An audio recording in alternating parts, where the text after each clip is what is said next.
Hello, this is Alan, aka Give Me Skeletons, and today we're talking about the development of Bark Side of the Moon, a game made for PixelCRAM 2025. I don't do this often, so you'll have to forgive my crispy headset quality. As someone who's been using ClickTeam products since 1998, I'm always on board to promote Fusion. It is my favourite game-making platform for sure, so when I heard about the Game Jam, I signed up immediately. I'm already well accustomed to making games in low resolutions or in single frames, so I didn't think this would be hard to do.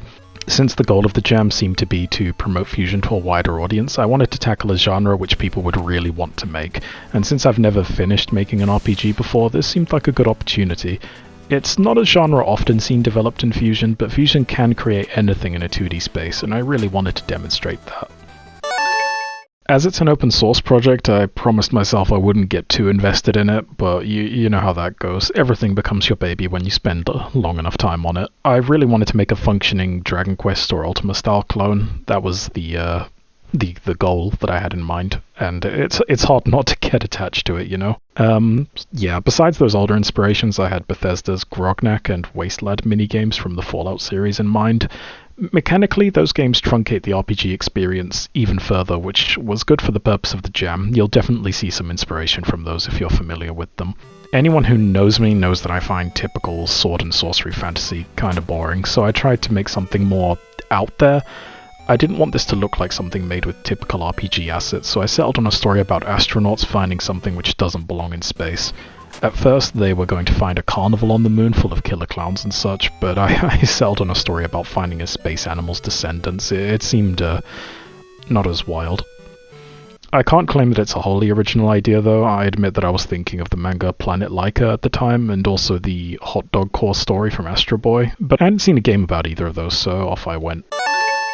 So first things first, the resolution. The one provided for the Jam, which was 256 by 144, was really good for me because my favorite resolution is 256 by 192. They both divide cleanly into 16 by 16 tiles. I'm an old school guy. I've always preferred a 4:3 aspect ratio over widescreen, but yeah, there was hardly a difference. I used an existing framework, so I began development at the larger size before creating a reduced version later.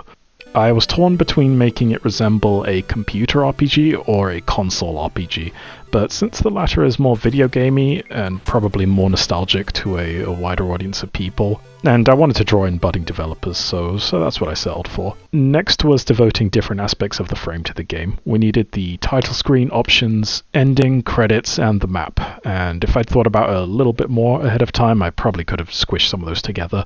The UI for player statistics and combat are laid over the screen on different layers, and I decided to have the action all take place on a single map with no interiors.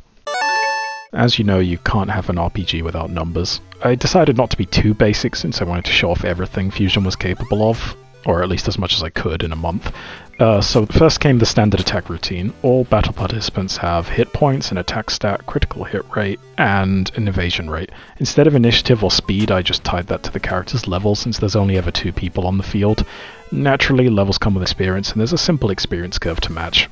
Instead of measuring cumulative lifetime experience, which is the standard in most RPGs, this just tracks your current XP and how much you need to reach the next level. Functionally, it doesn't make much of a difference, but it made the math a bit easier to figure out.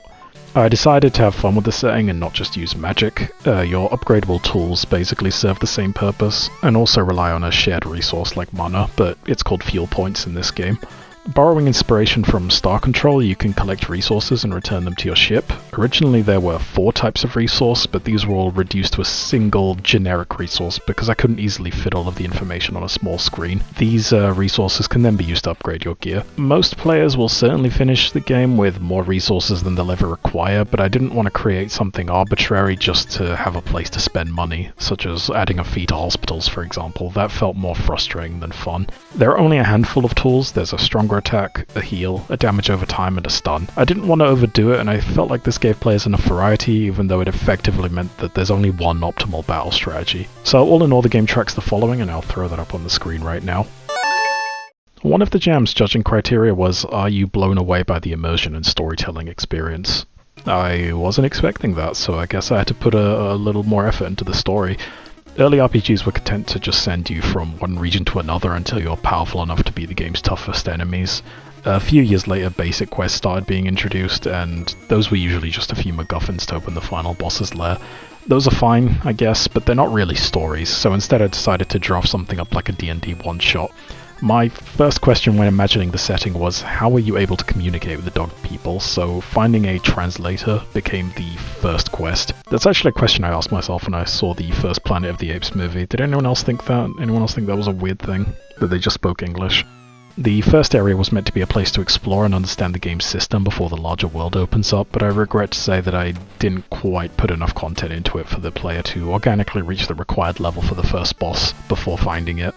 Balance is a difficult thing to achieve, and a month was too short to fully iron it out. The obvious motivation for our astronaut protagonist would be finding a way back home, so that became like the main thing. But since the dog people haven't mastered space travel yet, you have to find the ruins of another crashed lander, and all of that served as the basic backbone that I built the rest of the plot from. Needing a villain, I came up with a dog military commander who wants to conquer the Earth in retaliation for exiling the first space dogs, and for that they seek to capture you so you can share your knowledge of space travel.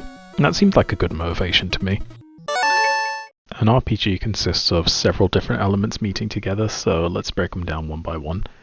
The first thing is exploration. That is the easiest part, player movement. I used a 16x16 grid, so movement was very easy to create. You just walk around in chunks. The only additional functions needed were being able to sprint and interact with objects, which you can find all of that in the source file. There's not a lot to say there, so let's move on. Dialogue. My preferred method to implement dialogue is actually having an external script file which is then loaded into the game.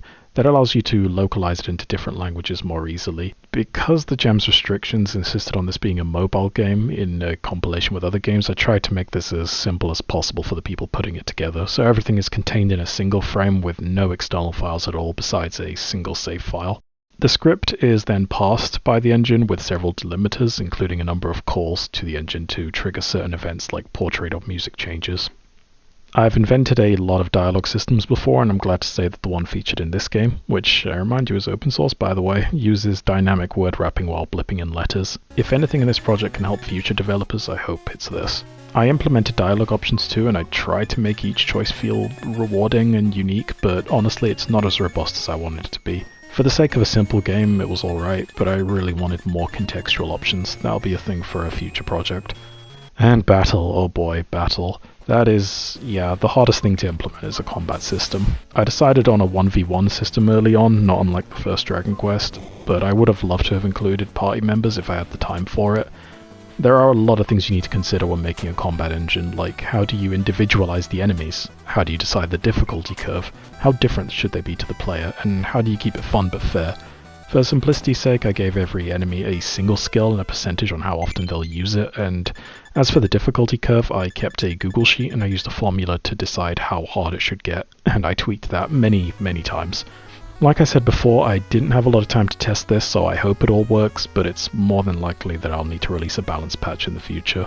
And saving your game. That was pretty tricky. You see, if I was creating my own project, I would have kept all of the game's values in external INI and CSV files, and saving or loading your game would just be a matter of copying that file. But since this is supposed to be a single-frame game included with many others, I try to internalize things as much as possible. And that actually caused a fair bit of work when it came to things like tracking which resource gems you've collected and which ones you haven't. But like I always tell myself, it takes longer if you complain about it, so I just rolled up my sleeves and got down to it.